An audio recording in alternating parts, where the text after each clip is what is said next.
Richaun Holmes, someone who has had some spectacular seasons for the Sacramento Kings the last couple of years, is now a free agent who was signed on a 2-year, $10 million deal to compete for the backup starting center spot alongside the likes of Harry Giles or the whole host of centers in Sacramento a couple of years ago that were all kind of fighting for the jobs. No one was a clear center. Richaun Holmes was a former second-round pick. He didn't even come into the league as a center. He's 6'10".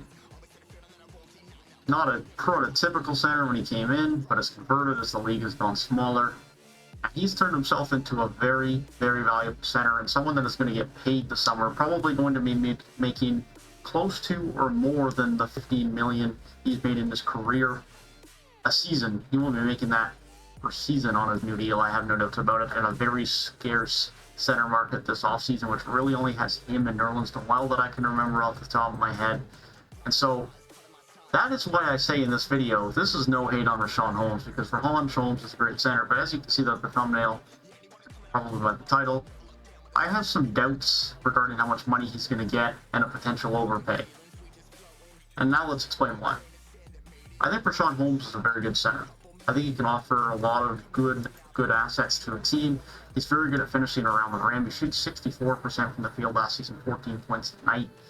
And he's a very good rebounder of the ball as well, specifically on the offensive end for his height. He averaged over 8 a game for the last 2 seasons, averaging 2.9 and 2.4 offensive rebounds per game, which is a very, very nice number. But they're not insane stats, right? Like, they're good, don't get me wrong. He's playing 20 minutes a night, putting up 14 points, 8 rebounds on very good efficiency. He's not a three-point shooter. He doesn't really space the floor for the lot. He's just a guy in the paint. His defense is good, but not insane by any stretch. And it's good. He's a good NBA center, but he's not a great NBA center or a great starting center or anything like that. But I feel like he's going to get paid like that this summer because of the lack of centers on the market, like I mentioned, with primarily only him and Nerlens Noel being the borderline in Noel's case and in Richaun Holmes' case, definitely starter centers in the class for this free agency. So I've seen talks that Richaun Holmes could get 15 to 20 million a year. And I just think that's way too much. Now, I'm often someone that thinks that centers get overpaid commonly because I think you can get basic scoring on putbacks, offensive rebounds, and just good rim protection and defense, which is the biggest thing from your center, for much cheaper than some of these contracts get paid out for when you get some very expensive centers. Now, I'm not against giving guys like Jokic and Embiid big money, but giving someone like a Rudy Gobert a max contract whose offense is very limited, that's a bit more questionable. And that's what I'm concerned about here with Richaun Holmes, because you could probably get 80% of what he does for probably 60 to 70% of the price you're going to pay him. And that's an issue, because paying someone 15 to 20 million a season, you need to get top-end production. He's probably going to be on significant term, and so you're going to be locked into this guy for a while, and he's going to have to be a core piece of your team. And that's fine if you're not planning on being a top-end team. But some of the teams that are interested in him, if Sacramento don't bring him back, it's the likes of Toronto, Boston, Dallas, teams that are hoping to compete and be competitive within their respective conferences. And I don't know if these are the types of teams that should be spending 15 to 20 million on someone like Richaun Holmes. If you're not a great team, you want to sign Richaun Holmes for a couple of years and give him 20 million, and you'll have your cap space back when it matters, that's fine. You do what you want. It's not going to affect you. He's going to give you good production. It's all good.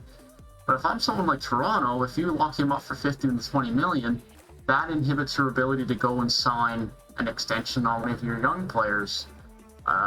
Eliminates any chance of having a max slot and keeping your cap space flexibility if you don't bring back Kyle Lowry. There's some real implications here to signing someone for 15 to 20 million if they're not an elite, good, borderline all-star player. And Richaun Holmes just isn't that. He is a good, quality starting NBA center. This is not a video to diss Richaun Holmes. This is just a video to indicate to the general market and to let fans know, hey, if your team is looking to spend 15 to 20 million on Richaun Holmes, I'd be a little bit worried, because I think that's an egregious amount to give Richaun Holmes. Now, if he proves me wrong, I would be very, very pleased. Don't get me wrong, I do not want Richaun Holmes to fail. I would love for someone to sign him on what I think is an overpay, and for him to absolutely ball out, start dropping 17 or 18 points a night, improve his shooting from range, something along those lines, which he's shown consistent improvement across his career. It's not egregious to think that that happens. I would love for that to happen. But I'm just a little bit worried about some of the contracts that are being thrown around in the rumor mill for Richaun Holmes. And I'm just a little bit concerned that he may become an overpay when we look back at this in a year's time. But let me know what your thoughts are on Richaun Holmes, where he could end up going and what type of contract he could get, and whether he's deserving of that contract or not based on his play with the Sacramento Kings. If you guys did enjoy the video, feel free to leave a like down below and subscribe to the channel for more NBA content like this throughout the offseason as we approach the draft lottery, draft, and free agency. You guys have a great rest of your day. Thank you guys for watching, and I will see you guys in the next one.